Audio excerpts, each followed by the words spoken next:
네, 세월호 침몰 사고를 수사하고 있는 합동수사본부가 이준석 선장 등 3명을 구속했습니다. 네, 앞으로는 사고 선박회사 관계자들에 대한 소환이 이어질 것으로 보입니다. 취재기자 연결해 자세한 내용 알아보겠습니다. 김범환 기자, 수사가 속도를 내고 있군요. 네, 그렇습니다. 일단 소환과 영장 청구 등 신속하게 수사가 이루어지고 있습니다. 오늘 새벽 2시 반쯤 광주지방법원 목포지원은 선장 등 3명의 구속영장을 발부했습니다. 증거인멸과 도주 우려가 있다는 이유에서였는데요.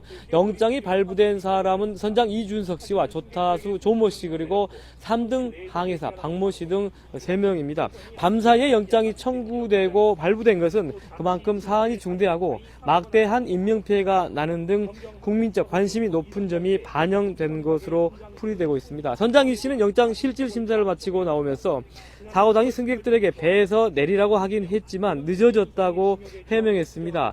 이 씨는 당시 바닷물이 차고 물살도 빨랐는데 판단 없이 퇴선하면 상당히 멀리 떠밀려가고 인명을 구조하는 어선등이 오지 않았다고 말했습니다.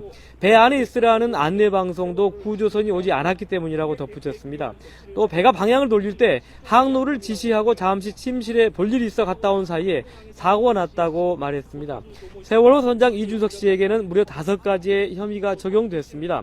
도주 선박의 선장 등에 대한 가중처벌과 형법상 유기치사, 선박 매몰 그리고 선원법 위반 등입니다. 특가법상 도주 선박 관련 혐의가 적용된 것은 이 씨가 처음인데요. 법정 최고형은 무기징역입니다. 풀어 말하면 이 씨는 좁은 항로를 운항하면서 속도를 줄이지 않고 급하게 돌다가 세월호를 침몰시켰다는 혐의입니다. 이 씨는 또 승객을 대피시키지 않아 숨지거나 다치게 한 혐의를 받고 있습니다. 선장 이 씨는 승객보다 먼저 나온 것으로 최종 확인됐습니다.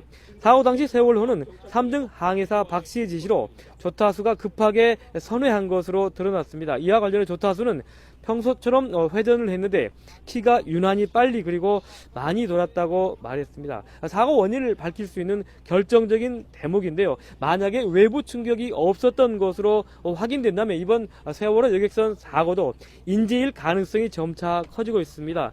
수사본부는 앞으로 운항과 관련된 나머지 승무원 10여 명도 다시 소환해 조사할 예정입니다. 지금까지 서해지방해양경찰청에서 YTN 김범환입니다.